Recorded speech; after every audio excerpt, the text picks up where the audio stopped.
Hello dear comrade, आज की special video के अंदर हम डिस्कस करेंगे 11th क्लास का फर्स्ट चैप्टर फिजिकल वर्ड, जो कि डायरेक्टली एग्जाम के अंदर नहीं पूछ रहा था, लेकिन इनडायरेक्टली बाकी के जो 7 हमारे चैप्टर हैं उनसे रिलेट करता है। आइए स्टार्ट करते हैं। सबसे पहले चैप्टर के नाम में जाते हैं। चैप्टर का नाम है फिजिकल वर्ड। तो सबसे पहले हमें समझना होगा कि फिजिक्स क्या है। ठीक है, तो सबसे पहले हम देखते हैं फिजिक्स, जो कि हमारे एक ग्रीक वर्ड से मिलकर बना है। जो वर्ड है हमारा ग्रीक,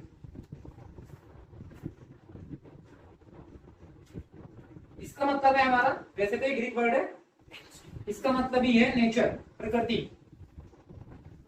इसका मतलब ये हुआ कि फिजिक्स के अंदर हम क्या करेंगे, किसकी स्टडी करेंगे, नेचर की स्टडी करेंगे। नेचर में जो कुछ हो रहा है, ठीक है। जैसे हम स्टार्टिंग करें हमारे सनराइज सनसेट से लेके, और हमारा जितनी भी यूनिवर्स में चीजें हो रही है वो सारी किसके अंदर आएंगी, हमारी फिजिक्स के अंदर आएंगी।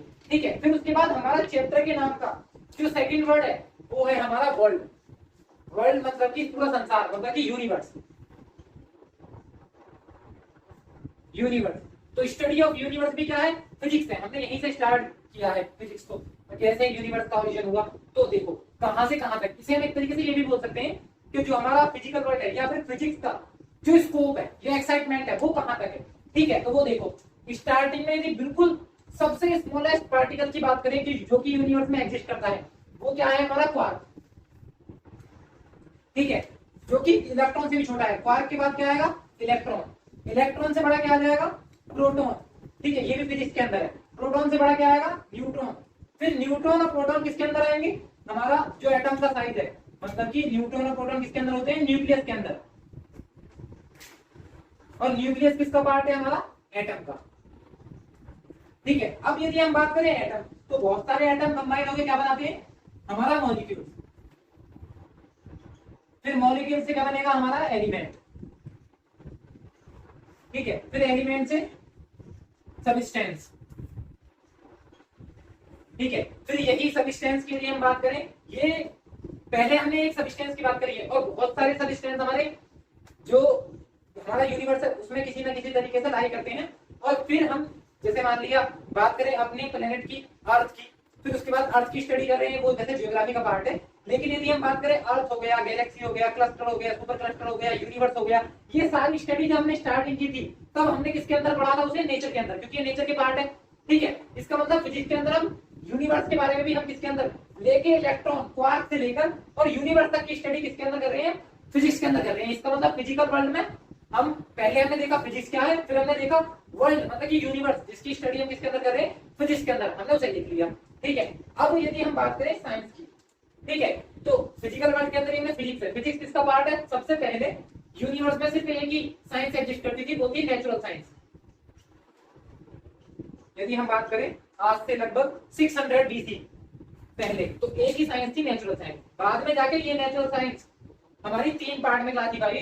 पहला क्या आया, पहला क्लासिफिकेशन नेचुरल साइंस का वो था फिजिक्स, जो कि हम देख चुके क्या है। ठीक है, फिर उसके बाद दूसरा क्लासिफिकेशन आया इसका बायोलॉजी, वो बाद में जाके हमारी जूलॉजी बॉटनी में क्लासिफाई होगी। और तीसरा क्लासिफिकेशन था इसी का, हमारा नेचुरल साइंस का, वो था साइकोलॉजी। ठीक है, जहां साइको का मतलब क्या है, हमारा माइंड, ब्रेन से रिलेटेड, और लॉजी का मतलब क्या है, स्टडी। ठीक है, तो स्टडी ऑफ ब्रेन। ठीक है, हमारे माइंड की स्टडी क्या है, साइकोलॉजी। पहले फिजिक्स, फिर बायोलॉजी, फिर साइकोलॉजी। ये 3 हमने किसके प्रोडक्ट देख लिए, हमने नेचुरल साइंस के देख लिए। तो हमने देखा साइंस को। ठीक है, अब ये साइंस जो हमारी बेसिक नॉलेज है, नॉर्मल नॉलेज, उससे कैसे अलग है ये देखना है। यदि हम बात करें नॉलेज की, ठीक है, और साइंस की, इनमें क्या डिफरेंस है। नॉलेज क्या है, हमारा ज्ञान, जो कि हमें इसका सोर्स कुछ भी हो सकता है, हमारे पेरेंट्स हो सकते हैं, हमारे पूर्वज हो सकते हैं। ठीक है, और ये जो साइंस है, ठीक है, ये क्या होगी, ये फैक्चुअल होगी। ठीक है, इसका अच्छी तरीके से वेरिफिकेशन हुआ होगा। ठीक है, इसमें कुछ प्रेडिक्शन हुई होंगी, कुछ फाल्सिफिकेशन हुए होंगे, उसके बाद ये लॉ बना होगा साइंस में। लेकिन नॉलेज में, ज्ञान में ऐसा कुछ जरूरी नहीं है। जो हमारा ज्ञान है और विज्ञान, इसमें यही डिफरेंस है कि इसका कोई वायलेशन नहीं है, इसका कोई अपोज नहीं है, लेकिन इसका हम अपोज कर सकते हैं। और इसमें जो ज्यादा फैक्ट्स देगा, ठीक है, जो ऑथेंटिक हमारे तथ्य हैं वो लाके देगा, वो हमारा ज्यादा इंडिविजुअल, वो पर्टिकुलर इंडिविजुअल ज्यादा प्रधानता दी जाएगी उसे, हमारे किसके अंदर, साइंस के अंदर। तो ये देखा हमने नॉलेज और साइंस के अंदर क्या रिलेशन है। ठीक है, अब हमारा नेक्स्ट टॉपिक है इसके अंदर, वो है हमारा साइंटिफिक साइंटिफिक मेथड। ठीक है, अब साइंटिफिक मेथड देखते हैं। तो साइंटिफिक मेथड की बात करें तो जैसे हम यदि हम बात करें न्यूटन की, ठीक है, न्यूटन ने हमारा कौन सा लॉ दिया है, न्यूटन लॉ ऑफ ग्रेविटेशन। उसके अंदर सबसे पहले उसने क्या किया होगा, पहले जैसे कि हमने बचपन से एक स्टोरी सुनी है कि वो किसके पेड़ के नीचे बैठा था, उसने देखा कि पहले सेब गिरा। ठीक है, तो सेब जिस दिन वो पेड़ के नीचे बैठा था उस दिन भी गिरा था, उससे पहले भी गिरा होगा। ठीक है, और बहुत सारी चीजें हैं यूनिवर्स के अंदर, बहुत सारे ऑब्जेक्ट हैं जो हमारे ऊपर से गिरते हैं, किसकी तरफ आते हैं, अर्थ की तरफ आते हैं। लेकिन उसने सबसे पहले ऑब्जर्व किया कि ये अर्थ के अंदर कोई हमारा अट्रैक्शन फोर्स है जो सारी चीजों को अपनी तरफ अट्रैक्ट कर रहा है, और ये यूनिवर्सल लॉ है। ठीक है, मतलब कि यूनिवर्स में जितनी भी हमारे ऑब्जेक्ट एग्जिस्ट करते हैं उन सबके बीच रहेगा ये। ठीक है, तो जो सबसे पहले क्या किया होगा उसने, पहले किया होगा उसने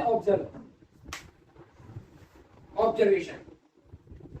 ठीक है, फिर इसके जस्ट बाद उसका सेकंड स्टेप क्या रहा होगा, किसी भी लॉ के लिए, ये सिर्फ न्यूटन लॉ ऑफ ग्रेविटेशन के लिए नहीं है, हर लॉ के लिए, फिजिक्स का कोई भी लॉ हो उसके लिए ये स्टेप आएंगे ही आएंगे हमारे। तो फिर क्या करा होगा उसने, एक्सपेरिमेंट किया होगा, कंट्रोल्ड एक्सपेरिमेंट।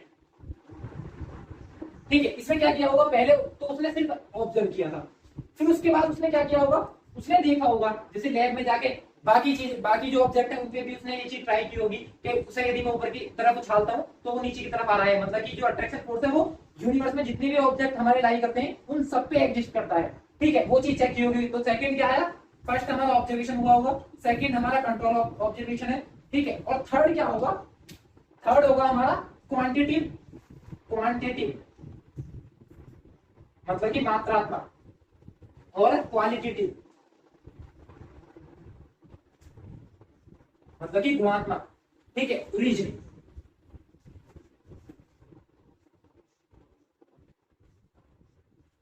ठीक है, रीजनिंग की होगी। इसका मतलब क्या हुआ, पहले हमने देख लिया ऑब्जर्वेशन की, फिर उसने कंट्रोल एक्सपेरिमेंट किए होंगे।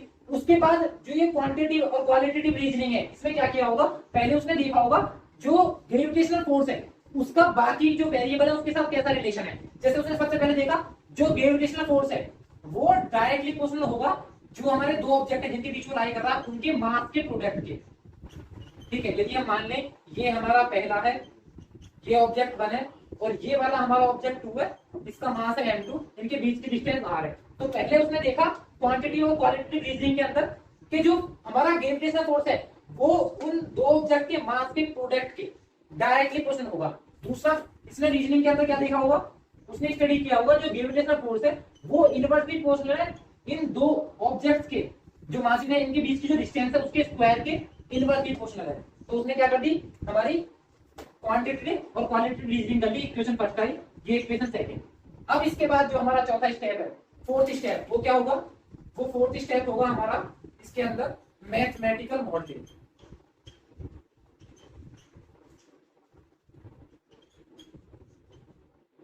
मैथमेटिकल मॉडलिंग में क्या होगा, ये जो इसने क्वालिटेटिव और क्वांटिटेटिव रीजनिंग की थी उसे कंबाइन कर दिया गया। तो क्या आएगा हमारा मैथमेटिकल फॉर्मूला इससे निकल के, तो वो आ जाएगा gravitational force will be directly proportional to the product of two masses और हमारा square of distance between them. तो यहां से हमारा फॉर्मूला है F G equal to G m1 m2 upon r square.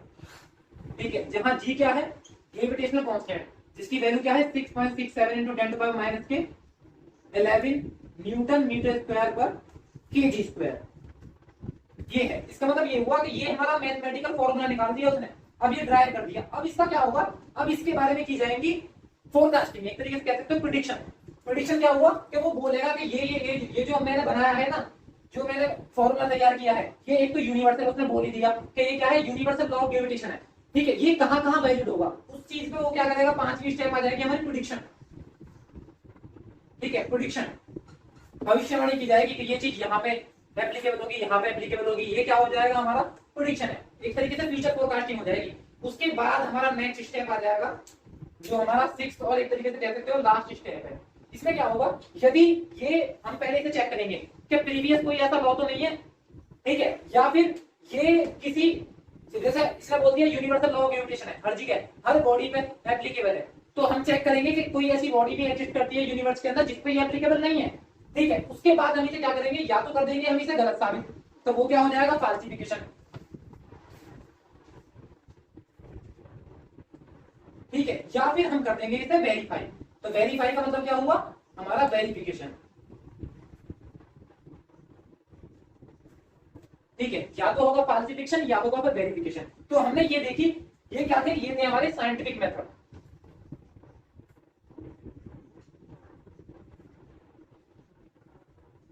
ठीक है, साइंटिफिक मेथड के अंदर हमने कितने स्टेप स्टडी करे, हमने देखे 6 स्टेप। पहले हमारा ऑब्जर्वेशन, उसके बाद कंट्रोल एक्सपेरिमेंट, उसके बाद नेक्स्ट था क्वांटिटी और क्वालिटेटिव रीजनिंग, जिसके अंदर हमने ये फॉर्मूला देखा किस तरीके से रिलेशन आए ग्रेविटेशनल फोर्स और मास के बीच, ग्रेविटेशनल फोर्स और उनके डिस्टेंस के बीच। ठीक है, उसके बाद इसे कंबाइन करके हमने एक मैथमेटिकल मॉडलिंग, मतलब कि एक मैथमेटिकल फॉर्मूला ड्राइव कर दिया जो कि यूनिवर्सल है, हर जगह एप्लीकेबल होगा। तो यहाँ पे फॉर्मूला है F = G m1 m2/r²। ठीक है, उसके बाद हमने प्रेडिक्शन की, फ्यूचर फोरकास्टिंग की, और लास्ट स्टेप थी फाल्सिफिकेशन वेरिफिकेशन। मतलब कि यदि वो वेरीफाई हो गया, सच में वो यूनिवर्सल लॉ है, तो हमने उसे वेरीफाई करके क्या बना दिया, लॉ बना दिया। तो हमने इस तरीके से देखे साइंटिफिक मेथड, जो कि हमने जिसके स्टेप कितने देखी, 6 step.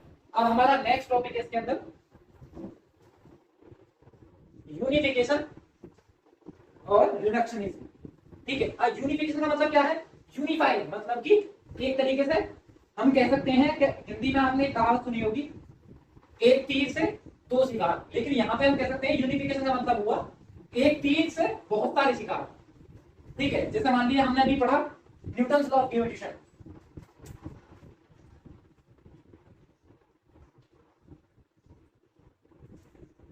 Newton's law of gravitation, तो इससे क्या है, ये कहां कहां एप्लीकेबल है, यही चीज हमें यूनिफिकेशन को समझने में सहायक होगी। यूनिफिकेशन हमने क्या किया, हमने एक लॉ लिया, ये वो पर्टिकुलर लॉ है, इससे क्या कर रहे हैं हम, जो फ्रीली फॉल बॉडी है इसकी भी स्टडी कर ली। ठीक है, इसी से क्या कर लिया हमने, दो ऑब्जेक्ट्स के बीच जो हमारा ग्रेविटेशनल लॉ लग रहा है,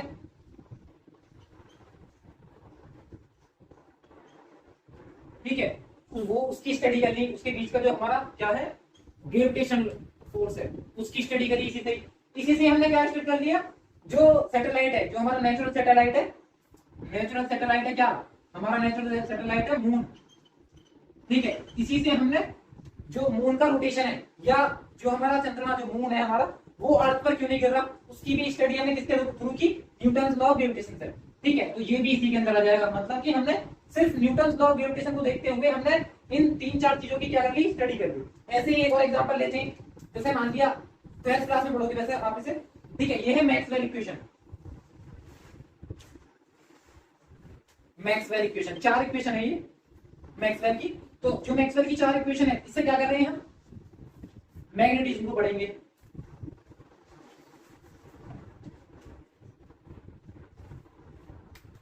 ठीक है, इलेक्ट्रोडायनेमिक,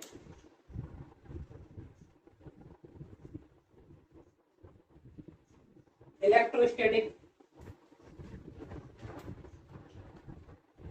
ठीक है, तो मतलब कि मेरे पास क्या है, एक ही लॉ है और वो इन तीनों चीज के लिए यूज किया जा रहा है। इसका मतलब ये क्या हुआ, ये एक ही लॉ का क्या हुआ, यूनिफिकेशन हुआ। मतलब कि एक ही लॉ के जरिए हमने क्या कर लिया, 3-4 चीजों को क्या कर लिया, एक तरीके से उन पे अप्लाई कर लिया इस लॉ को। तो ये है हमारा यूनिफिकेशन। अब इसका जस्ट अपोजिट कह सकते हो आप, वो है रिडक्शनिज्म। तो रिडक्शनिज्म का मतलब क्या हुआ, रिड्यूस करना। रिड्यूस का मतलब ही आपने वैसे भी देखा होगा, नाम से पता चल रहा है, रिडक्शन का मतलब है तोड़ना, ब्रेक डाउन करना। ठीक है, जैसे एक एग्जांपल लेते हैं हम सिंपल सा रिडक्शनिज्म का।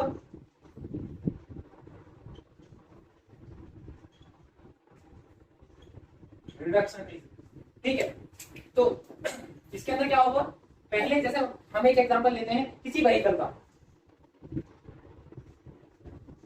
वो 2 व्हीलर हो सकता है, ठीक है, या फिर हमारा 4 व्हीलर हो सकता है। 2 व्हीलर 4 व्हीलर में भी क्या हो सकता है, 2 स्ट्रोक इंजन हो सकता है, या फिर हमारा 4 स्ट्रोक इंजन हो सकता है। ठीक है, सभी के अंदर क्या होगा, हमने ये तो देखा कि हमने एक चीज उठा दी, कोई व्हीकल उठा दिया, उसके अंदर क्या क्या होगा, उसके अंदर देखो, उसी व्हीकल के अंदर हमारा मान लिया जैसे उसके अंदर हमारा क्लच भी होगी, ठीक है, गियर भी होंगे, ठीक है, हमारा उसके अंदर ही इंजन भी होगा। ठीक है, मान लिया हमने इसी के अंदर देखा कार्बोरेटर भी होगा, ठीक है, फ्यूल सिस्टम भी होगा, ठीक है, इसका मतलब क्या हुआ, उस व्हीकल की, जैसे हम एक एग्जांपल, छोटा सा एग्जांपल लेते हैं इसमें, जैसे मान लिया एप्पल्स के प्रोडक्ट की बात करें, वो इंडिया के अंदर क्या किए जाते हैं, असेंबल किए जाते हैं, बस जबकि उनके जो पार्ट्स हैं वो इंपोर्ट किए जाते हैं, बस असेंबल करके वो मार्केट में उतार दिए जाते हैं। ऐसे यदि हम व्हीकल की बात करें तो उसके अंदर ईसीजी तो बहुत सुना होगा, ईसीजी, ईसीजी सिस्टम, ये किसके अंदर होता है, ये गाड़ियों के अंदर होता है, मतलब कि व्हीकल्स के अंदर ही होता है। ये ईसीजी वो नहीं है, इलेक्ट्रोकार्डियोग्राफ नहीं है, ठीक है, मतलब कि जो हार्ट के लिए होता है वो वाला नहीं है, ये टेस्ट नहीं है। इसका मतलब है इंजन, क्लच और गियर, ठीक है। तो जैसे इंजन, क्लच और गियर, इनकी स्टडी अलग अलग करेंगे, इंजन की अलग, क्लच की अलग, गियर्स की अलग। तो ये क्या है, ये हमने देखा रिडक्शनिज्म। रिडक्शनिज्म का मतलब हुआ कि हमने इसके अंदर एक ही चीज को ब्रेक डाउन करके अलग अलग इस चीज की स्टडी करी, ठीक है। तो अब हमने ये चीज देख ली, ये है रिडक्शनिज्म, ठीक है। इसके बहुत सारे एग्जांपल हो सकते हैं, मतलब कि चीजों को, एक बड़ी चीज को हमने ब्रेक डाउन करके उसके अलग अलग कंपोनेंट को अलग अलग स्टडी करा, वो है रिडक्शनिज्म। तो हमने यहाँ पे यूनिफिकेशन देख लिया और रिडक्शनिज्म देख लिया, ठीक है। अब हम आगे नेक्स्ट बढ़ते हैं आगे,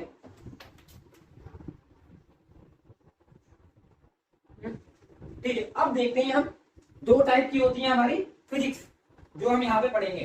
पहली है मैक्रोफिजिक्स,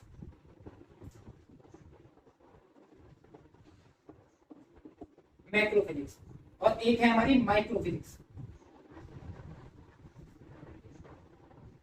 माइक्रोफिजिक्स। यदि हम मैक्रोफिजिक्स की बात करें तो मैक्रो नाम से क्लियर है, मैक्रो का मतलब क्या होता है, लार्ज, ठीक है। तो यदि लार्ज की बात करें, लार्ज लेवल पे स्टडी कर रहे हैं हम, तो क्या है, मैक्रोफिजिक्स। इसे हम पढ़ के आ रहे हैं बहुत कन्वेंशनली, ट्रेडिशनली, तो ये क्या है, एक तरीके से बोल सकते हैं हम इसे क्लासिकल फिजिक्स,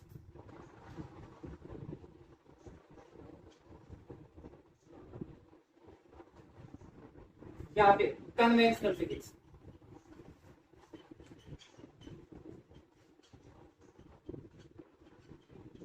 ठीक है। और यदि हम बात करें माइक्रो, तो माइक्रो नाम से क्लियर है, माइक्रो का मतलब हुआ स्मॉल, ठीक है। इसका भी नाम है स्मॉल, बहुत स्मॉल लेवल पे यदि हम स्टडी करते हैं फिजिक्स के अंदर, तो वो किसके अंदर आती है, वो आती है क्वांटम फिजिक्स के अंदर। तो इसका एक और नाम है क्वांटम फिजिक्स, क्वांटम फिजिक्स, जिसके अंदर हम क्या करेंगे, बहुत छोटी लेवल के पार्टिकल्स लेवल के, इलेक्ट्रॉन्स लेवल, प्रोटॉन, न्यूट्रॉन, या फिर एटम लेवल की स्टडी करेंगे, एटम या फिर हमारा मॉलिक्यूल्स, ठीक है। इसके लेवल की, बहुत छोटे लेवल की जो हमारे पार्टिकल्स हैं, उनकी स्टडी करेंगे किसके अंदर, क्वांटम फिजिक्स। अब तो इसके अंदर एक और आ जाएगा सबसे छोटा, जैसा कि मैंने स्टार्टिंग में लिखा क्वार्क, ठीक है। इसकी स्टडी भी किसके अंदर होगी, हमारे क्वांटम फिजिक्स के अंदर, ठीक है। जैसे यदि हम बात करें, ये कुछ टॉपिक भी हैं, जैसे 11th क्लास में हम पढ़ेंगे, जो 11th क्लास के अंदर है, हम एक एटम, स्ट्रक्चर ऑफ एटम, ये चैप्टर है, इसे पढ़ेंगे। इसके अलावा हम न्यूक्लियाई या न्यूक्लियस पढ़ेंगे, ठीक है। ये दोनों चैप्टर हैं, तो ये दोनों चैप्टर किससे रिलेटेड होंगे, क्वांटम फिजिक्स से। यदि हम बात करें मैक्रो फिजिक्स या क्लासिकल फिजिक्स की बात करें, तो इसमें हम फिजिक्स के उन सारे कंपोनेंट्स को या उन सारे चैप्टर्स को इसके अंदर स्टडी करेंगे जिनके अंदर हम बड़े लेवल पे चीजें देख रहे हैं, जिन्हें हम विजुअली देख सकते हैं, जिन्हें हम टच कर सकते हैं, जिन्हें हम फील कर सकते हैं। जैसे इसके अंदर यदि हम चैप्टर की बात करें, जैसे मान लिया एक चैप्टर का एग्जांपल आएगा मैक्रो फिजिक्स के अंदर हमारा मैकेनिक्स, मैकेनिक्स, या फिर कह सकते हो आप स्ट्रेंथ ऑफ मटेरियल,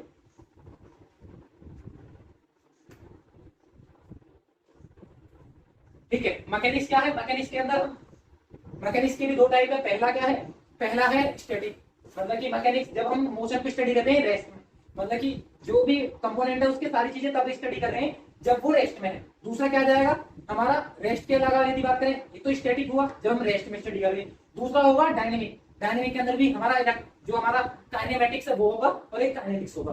काइनेमेटिक क्या है, जिसके अंदर हम एक्सेलरेशन, वेलोसिटी, डिस्प्लेसमेंट की स्टडी कर रहे हैं विदाउट कंसीडरिंग फोर्स।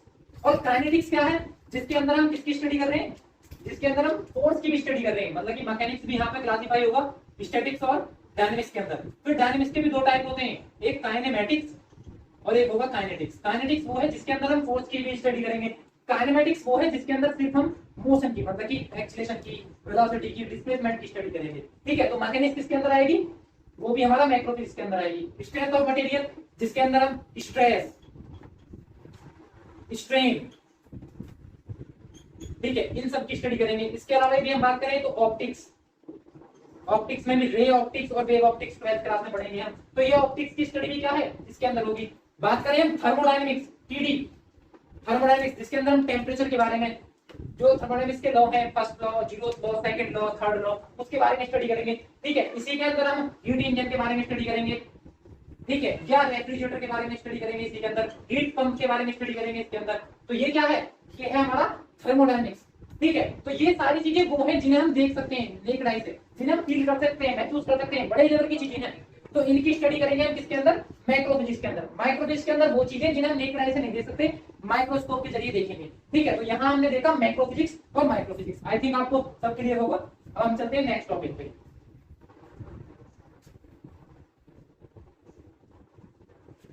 अब देखो इसके अंदर जैसे कि एक टॉपिक ये भी मेंशन है, स्कोप या फिर एक्साइटमेंट ऑफ फिजिक्स। तो फिजिक्स का जैसे कि यूज है, जैसे मैंने स्टार्टिंग में बताया कि सन साइन, या जो हमारा सनराइज है और सनसेट है, या फिर हमारा जो स्काई ब्लू है, ये सब किसके रीजन है, ये फिजिक्स के लिए है। स्कैटरिंग ऑफ लाइट या हमारा रिफ्लेक्शन, एटमॉस्फेरिक रिफ्लेक्शन, तो ये भी क्या है, ये भी एक तरीके से स्कोप है।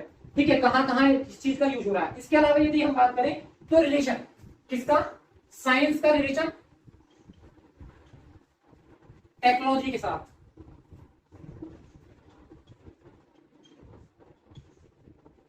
ठीक है, और रिवर्स कर दो इसका, रिवर्स क्या होगा, टेक्नोलॉजी का रिलेशन हमारा साइंस के साथ। ठीक है, जैसे एग्जांपल लेते हैं, यदि हम बात करें पहले साइंस, साइंस से टेक्नोलॉजी की बात करें, तो यदि साइंस का यूज करें हम, तो साइंस में सबसे पहले हमने दे लिया एग्जांपल सिलिकॉन का, सिलिकॉन चिप। ठीक है, या फिर कह सकते हैं सेमीकंडक्टर, ये भी फिजिक्स का ही है। सेमीकंडक्टर, सेमीकंडक्टर क्या होते हैं, जैसे कंडक्टर क्या है जिससे इलेक्ट्रिसिटी इजीली फ्लो हो जाए, इंसुलेटर क्या है जिससे इलेक्ट्रिसिटी का फ्लो ही ना हो, सेमीकंडक्टर वो है जिससे पार्शियल इलेक्ट्रिसिटी का फ्लो हो जाए। तो सेमीकंडक्टर किसका एग्जांपल है, सिलिकॉन चिप से सेमीकंडक्टर बने। सेमीकंडक्टर का यूज कहां होगा, हमारा फोन्स में होगा। ठीक है, इलेक्ट्रिक कंपोनेंट में होगा, कंप्यूटर में होगा। तो ये क्या है, ये सारी है हमारी टेक्नोलॉजी। तो हमने इससे ये देखा कि किस तरीके से साइंस रिलेटेड टेक्नोलॉजी के साथ कैसे साइंस ने जन्म दिया किसको, टेक्नोलॉजी को। अब दूसरा देखते हैं कि टेक्नोलॉजी से साइंस कैसे बनी। ठीक है, तो यदि टेक्नोलॉजी की बात करें, जैसे टेक्नोलॉजी में एक एग्जांपल लेते हैं हम, जितनी भी गाड़ियां हैं, चाहे वो हमारा टू व्हीलर है, फोर व्हीलर है, two stroke engine, four stroke engine है। ठीक है, सारी चीजें किस तरह की बनी हुई है, उसमें टेक्नोलॉजी क्या है, टेक्नोलॉजी हमारी उसके अंदर मान लिया इंजन एग्जाम्पल ले लिया हमने। ठीक है, वो किसके अंदर यूज हो रहे हैं, हमारे व्हीकल्स के अंदर, व्हीकल्स के अंदर यूज हो रहे हैं। ठीक है, उसमें कौन सी साइंस का कौन सा पार्ट है जो यूज हुआ है, मैंने अभी देखा, कौन सा, थर्मोडायनेमिक्स। ठीक है, 11th क्लास में सेकंड सीरीज के अंदर पढ़ोगे आप, जो टीडी के लॉ हैं, zeroth law, first law, second law और third law of TD, thermodynamics के अंदर पढ़ोगे। तो उसके अंदर हम आपको पता चलेगा कि इंजन का कैसे यूज हुआ है, उसके अंदर किस तरीके से हमने थर्मोडायनेमिक्स का यूज किया है। तो यहाँ हम देख सकते हैं कि किस तरीके से टेक्नोलॉजी हमारा साइंस को भी जन्म दे रही है। ठीक है, तो इस तरीके से रिलेशन है, साइंस का टेक्नोलॉजी के साथ रिलेशन है और टेक्नोलॉजी का साइंस के साथ रिलेशन है। तो ये हमने देख लिया दोनों, साइंस और टेक्नोलॉजी का रिलेशन। ठीक है, अब हम नेक्स्ट टॉपिक पे आते हैं। नेक्स्ट टॉपिक है हमारा इसके अंदर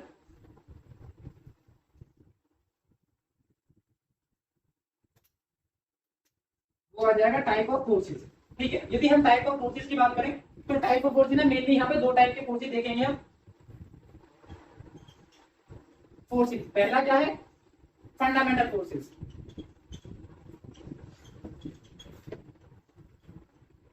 ठीक है, दूसरा क्या है हमारा, ड्राइव फोर्सेस।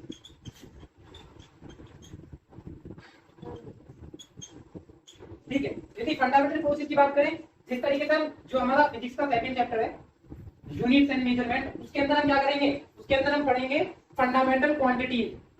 ठीक है, जैसे हमारा टाइम हो गया, जिस तरीके से हमारा मास हो गया, लेंथ हो गया, हमारा करंट हो गया, ल्यूमिनेसेंस इंटेंसिटी हो गया, वो 7 टाइप की फंडामेंटल क्वांटिटी है। ठीक है, उन्हीं क्वांटिटी से मिलकर सारी, जैसे मान लिया हम बात करें लेंथ और टाइम, लेंथ और टाइम के रेशियो से बनी है हमारी किसकी, वेलोसिटी और स्पीड।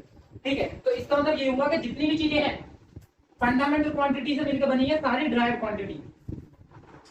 ठीक है, जैसे वेलोसिटी हो गया, एक्सेलरेशन हो गया, रिटार्डेशन हो गया, फोर्स हो गया, मोमेंटम हो गया, सब किससे लेकर बनी हुई है, हमारी फंडामेंटल क्वांटिटी से। ऐसे ही जब यूनिवर्स एक्जिस्टेंस में आया था, पहले तो हमारे इलेक्ट्रॉन, प्रोटॉन, न्यूट्रॉन का निर्माण हुआ, उसके बाद एटम्स का, फिर इलेक्ट्रॉन्स का। ठीक है, मतलब एटम्स के बाद मॉलिक्यूल्स का। फिर जो पहली बार जो एक्जिस्टेंस में हमारे फोर्स आए वो फंडामेंटल फोर्सेस आए, वो थे 4 टाइप के। ठीक है, वो 4 टाइप हम डिस्कस करेंगे कौन कौन से हैं, पहले देख लेते हैं, वैसे आगे हम डिटेल में देखेंगे इसे। तो पहला फोर्स क्या है हमारा, पहला था ग्रेविटेशनल फोर्स। दूसरा है हमारा इलेक्ट्रोमैग्नेटिक फोर्स, तीसरा है इसके अंदर हमारा वीक न्यूक्लियर फोर्स, ठीक है, और चौथा होगा हमारा इसके अंदर स्ट्रॉन्ग न्यूक्लियर फोर्स। देखेंगे हम इनकी रेंज क्या है, स्ट्रेंथ क्या है, ठीक है, किस किस के बीच रखते हैं। फिर उसके बाद फंडामेंटल फोर्सेस तो ये चार हो गई। उसके बाद आते हैं हमारे ड्राइव फोर्स। ड्राइव फोर्स वो है जिस तरीके से फंडामेंटल क्वांटिटी से ड्राइव क्वांटिटी बनी है, उसी तरह फंडामेंटल फोर्सेस से मिलकर बने हमारे ड्राइव फोर्सेस। तो ड्राइव फोर्स जैसे कि एग्जांपल लेते हैं कुछ, जैसे हमारा आ जाएगा मसल फोर्स, ठीक है, इसी तरीके से इसके अंदर आ जाएगा हमारा फ्रिक्शन फोर्स। फ्रिक्शन फोर्स तो हम जानते हैं, ठीक है, जो मोशन है उसके अपोजिट डायरेक्शन में लगेगा, और ये क्या है, एक रबी एक्शन के कारण आ रहा है, ठीक है, इरेगुलरिटीज के कारण आ रहा है फ्रिक्शन फोर्स। इसे भी हम डिटेल में पढ़ेंगे आगे नेक्स्ट चैप्टर्स में, ठीक है। उसके बाद यदि हम बात करें स्प्रिंग फोर्स, वो भी इसी का एग्जांपल है, ठीक है। यदि फोर्स का मतलब, फोर्स तो आप जानते हो, any push pull drag lift which can change the position, ठीक है, ऑफ ऑब्जेक्ट, तो वो आ जाएगा। तो इसके अंदर यदि हम बात करें जैसे पुल फोर्स हो गया, पुश फोर्स हो गया, ड्रैग फोर्स हो गया, लिफ्ट फोर्स हो गया, ये सारे क्या है, ये सारे एग्जांपल है ड्राइव फोर्स के, ठीक है। अब हम देखते हैं जो हमारे फंडामेंटल फोर्सेस है, इन्हें देखते हैं डिटेल में, और इनकी स्ट्रेंथ, इनकी रेंज, और ये किस किसके बीच लगते हैं, इसका कंपैरिजन भी देखते हैं। तो हम देखते हैं, हमारा ये लास्ट टॉपिक होगा इस चैप्टर का, हमारे फंडामेंटल फोर्सेस, ठीक है। तो यदि हम फंडामेंटल फोर्सेस की बात करें तो इसमें पहला फोर्स क्या आएगा, वो पहला फोर्स होगा ग्रेविटेशनल फोर्स, जो कि हमारा क्या है, सबसे वीकेस्ट फोर्स है जितने भी हमारे फंडामेंटल फोर्स हैं उसके अंदर, ठीक है। यदि हम बात करें ग्रेविटेशनल फोर्स, तो ये किस किस के बीच लगेगा, तो जितने भी ऑब्जेक्ट हमारे एग्जिस्ट करते हैं यूनिवर्स के अंदर, ठीक है, उन सब के बीच लगेगा। मान लिया ये एक और पहला ऑब्जेक्ट है, पहली बॉडी है, बॉडी जिसका मास m1 है, ये दूसरी बॉडी है जिसका मास क्या है, m2 है। इनके बीच की यदि डिस्टेंस की बात करें तो r है।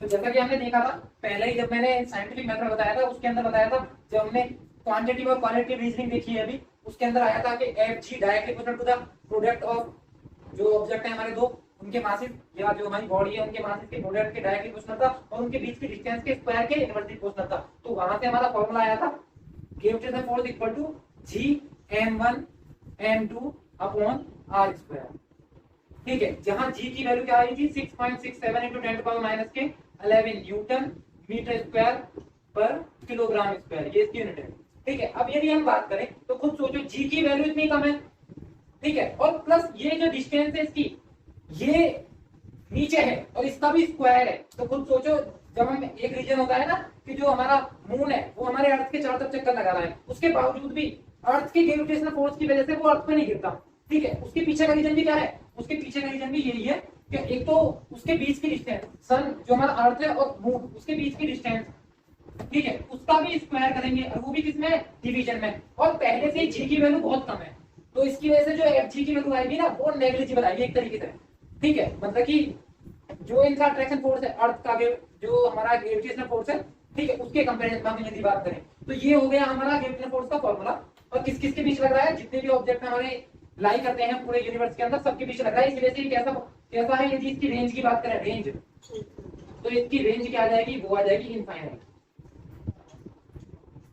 ठीक है। और यदि इसकी हम स्ट्रेंथ की बात करें, ठीक है, ग्रेविटेशनल फोर्स की स्ट्रेंथ की बात करें, तो वो यदि हम 1 मान लें, 1 स्ट्रेंथ मान लें किसकी, स्ट्रॉन्ग न्यूक्लियर फोर्स की, तो उसके कंपैरिजन में ये 10 की पावर माइनस के 38 टू 10 की पावर माइनस के 39 लगभग इतना क्या है, ये इतना छोटा है। यदि इसे 1 माने तो ये 10 की पावर 38 टाइम छोटा है किससे, स्ट्रॉन्ग न्यूक्लियर फोर्स है। तो ये क्या हो जाएगी इसकी, ये हो जाएगी हमारी इसकी रेंज तो इनफाइनाइट है, और ये हो जाएगी इसकी स्ट्रेंथ, ठीक है। अब यदि पूछे किसके अमाउंट किसके बीच लग रहा है, तो वो हमने देख लिया कि जितने भी ऑब्जेक्ट हमारे लाई करते हैं उनके बीच है। और यदि बात करें ये कैसा फोर्स है, ये जितने भी हमारे फोर्स लाई करते हैं फंडामेंटल फोर्स चारों में, उनमें सबसे वीकेस्ट फोर्स है,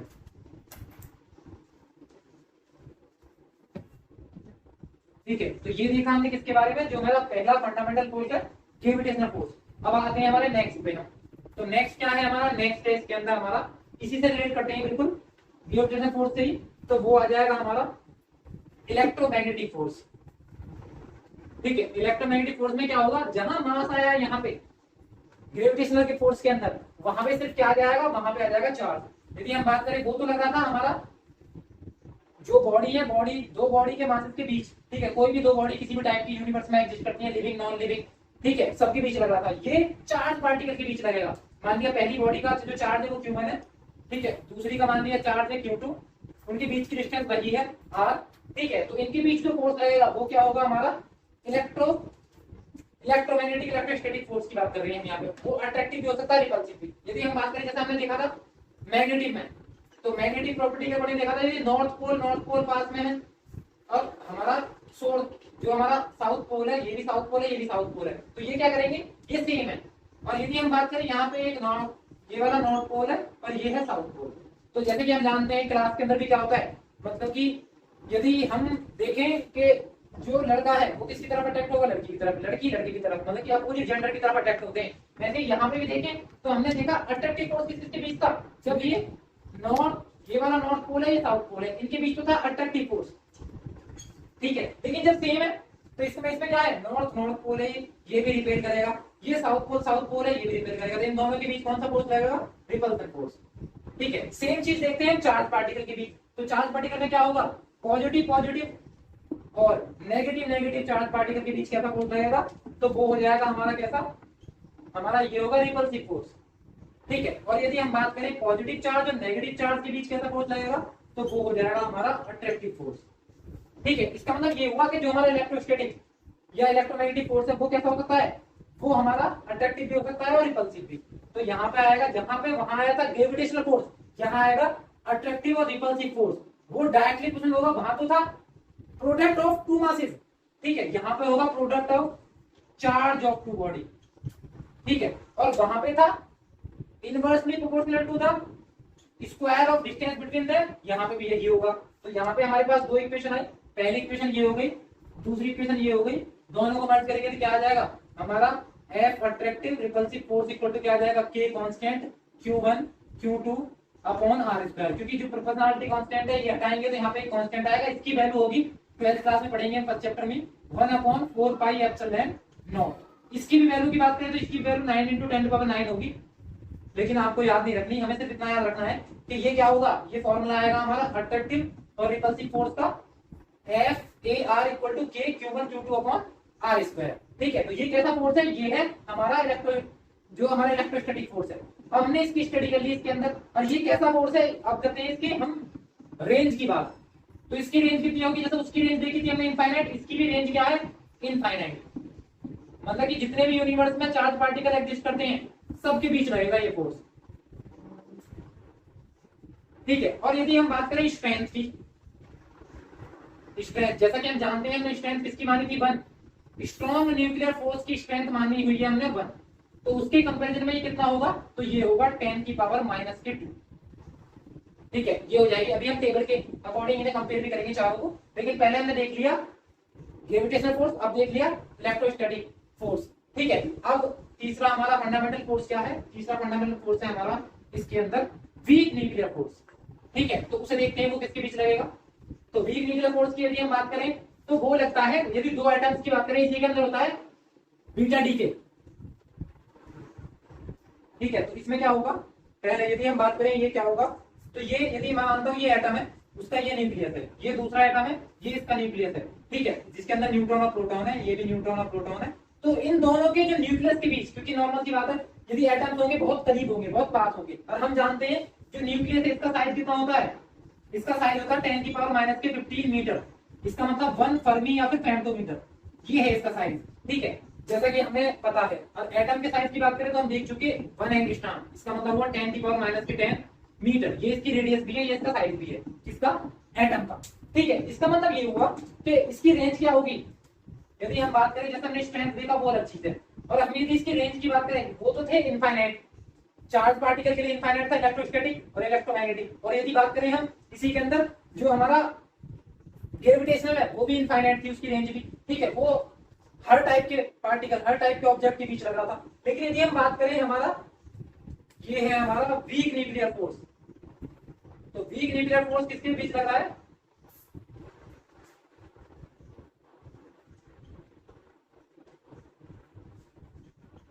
वीक न्यूक्लियर फोर्स। तो ये दो एटम है, ये मान लिया एटम 1 है, ये 1, ये एटम 2 है, ये उसका न्यूक्लियस है N2, ये इसका न्यूक्लियस है N1। इन दोनों के बीच जो फोर्स लग रहा है हमारा, ठीक है, तो ये क्या है। अब एक चीज और याद रखनी है हमें, जो हमने देखा अभी हमारा ग्रेविटेशनल फोर्स, ठीक है। और हमारा हमने देखा था इसके अंदर पहला इलेक्ट्रोस्टैटिक फोर्स। ये दोनों जो फोर्स हैं, इन दोनों के बीच, इन दोनों के लिए किसी मीडियम की रिक्वायरमेंट नहीं होती, नो मीडियम रिक्वायर्ड।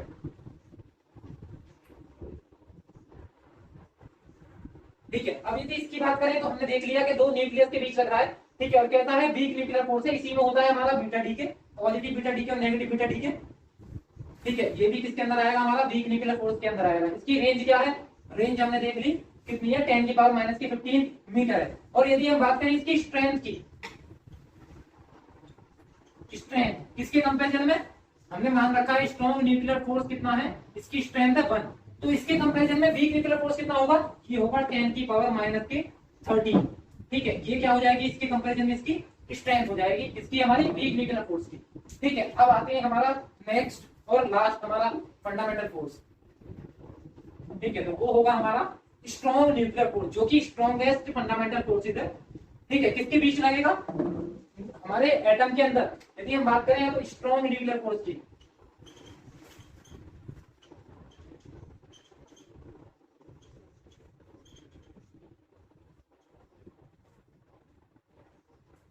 ठीक है, स्ट्रॉन्ग न्यूक्लियर फोर्स किसके बीच रहेगा, यदि मान लें ये मेरा एटम है, इस एटम के बीच ये न्यूक्लियस है, जिसके अंदर क्या होते हैं, न्यूट्रॉन प्रोटॉन होते हैं।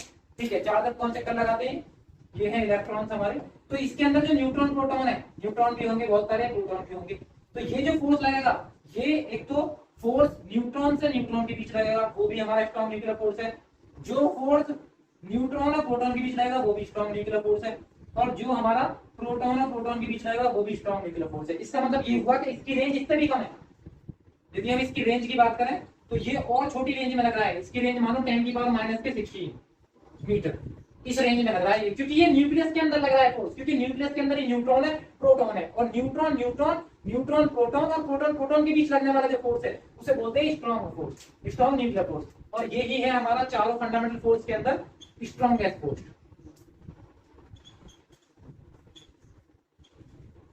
ठीक है, स्ट्रॉन्गेस्ट फोर्स यही है, हमने इसकी रेंज भी देख ली। अब यदि हम बात करें इसकी स्ट्रेंथ की, तो इसकी स्ट्रेंथ हम मान के चल रहे हैं, जैसे ही सबका कंपैरिजन इसी के साथ आता है, इसकी स्ट्रेंथ है 1।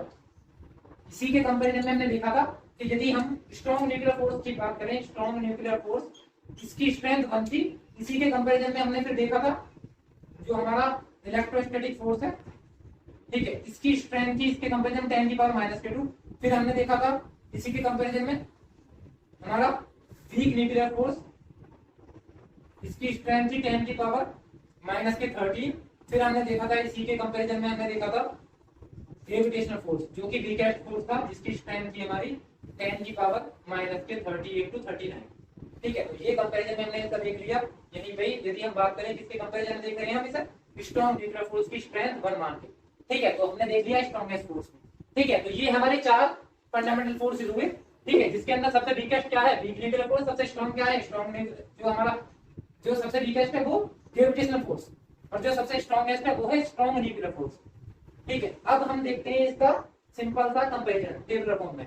ठीक है, इन चारों को एक बार एक तरीके से क्विक रिवाइज कर लेते हैं। ठीक है, एक सेकेंड।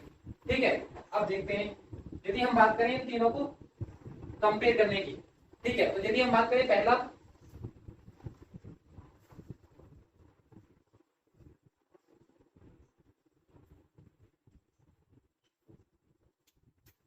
ठीक है, ये माना हमने, ये था हमारा ग्रेविटेशनल फोर्स, ये था हमारा वीक न्यूक्लियर फोर्स। ठीक है, ये है हमारा इलेक्ट्रोस्टैटिक फोर्स, और ये है हमारा स्ट्रॉन्ग न्यूक्लियर फोर्स।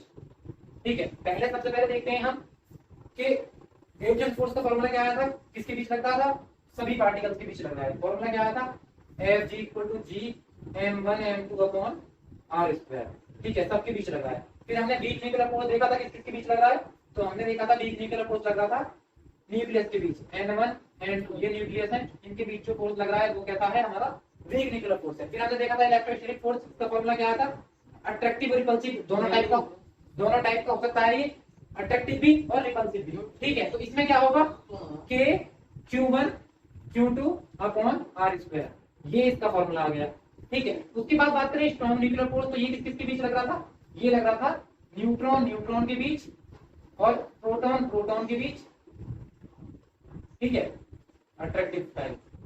ठीक है। और या फिर न्यूट्रॉन और प्रोटॉन के बीच लगने वाला फोर्स क्या है हमारा, ये है हमारा स्ट्रॉन्ग न्यूक्लियर फोर्स। फिर हमने देखा था इसकी रेंज, तो रेंज क्या थी, यदि हम रेंज की बात करें तो सबसे पहले हमने रेंज देखा था ग्रेविटेशन फोर्स की, इसकी क्या थी हमारा इनफाइनाइट।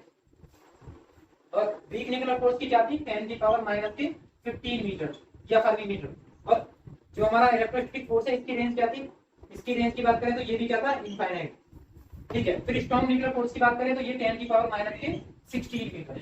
फिर हमने देखा था यही हमने इसकी देखी थी स्ट्रेंथ।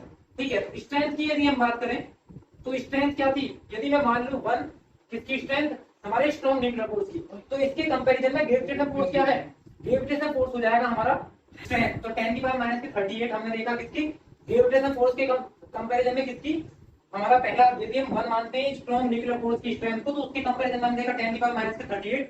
वीक न्यूक्लियर फोर्स की बात करें हम यदि, तो वीक न्यूक्लियर फोर्स वाला जो पोर्शन है वो आ जाएगा 10⁻⁻13।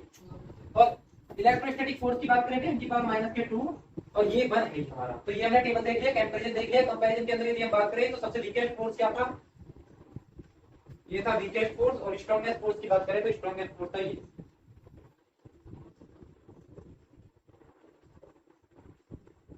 Strongest fundamental force. अब हम देखते हैं लॉ ऑफ कंजर्वेशन। ठीक है। तो लॉ ऑफ कंजर्वेशन ये इसका लास्ट टॉपिक है। ठीक है। तो law of conservation of energy की यदि हम बात करें तो आपने बचपन से सुना होगा, जहां लॉ ऑफ कंजर्वेशन लगा आ जाए समझ जाओ neither we create nor we destroy, only convert one form to another form।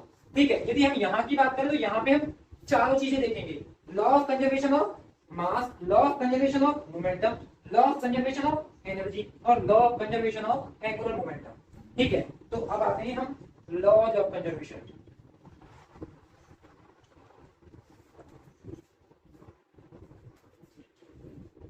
Conservation इसमें क्या क्या आएगा, पहला आएगा मास, ठीक है, दूसरा आएगा हमारा एनर्जी, ठीक है, तीसरा आएगा इसके अंदर मोमेंटम, ठीक है, और चौथा आएगा इसके अंदर हमारा angular momentum.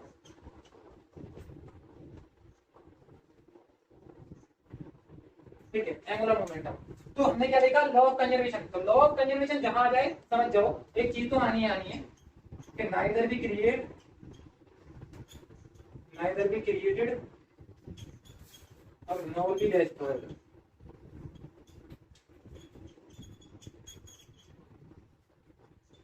only converted one form to another form। तो ये तो सबके साथ चेक देनी है, जब भी कोई भी लॉ ऑफ कंजर्वेशन ऑफ मास पूछे तब भी मास क्या होगा, इसमें मास कंजर्व रहेगा। ठीक है। तो एक फॉर्म से दूसरे फॉर्म में कन्वर्ट होगा। इसके अंदर एनर्जी, ठीक है, इसके अंदर मोमेंटम। एनर्जी की हम बात करें तो एनर्जी, हम यदि टोटल एनर्जी की बात करें, टोटल एनर्जी क्या होती है, ठीक है, जो हम फिजिक्स के अंदर पढ़ेंगे वो होगी हमारी kinetic energy plus potential energy. ठीक है। और ये टोटल एनर्जी क्या है, हमारी मैकेनिकल एनर्जी है। ये हम देखेंगे डिटेल में, अभी हमें ये देखना है सिर्फ law of conservation of energy क्या है। ठीक है। फिर आएगा law of conservation momentum. Momentum क्या होता है, P = m/v, मतलब कि मोमेंटम P = हो जाएगा मास इंटू वेलोसिटी। तो ये हो जाएगा, मोमेंटम भी वेक्टर क्वांटिटी है वेलोसिटी की, तो मास इंटू वेलोसिटी। बात करें एंगुलर मोमेंटम की तो ये एंगुलर के फॉर्म में आ जाएगा। तो एंगुलर मोमेंटम होता है J। तो J = क्या आ जाएगा, एंगुलर मोमेंटम जो m में कन्वर्ट हो जाता है I के अंदर, मोमेंट ऑफ इनर्शिया, और जो v है ये हो जाता है क्या, ओमेगा के अंदर।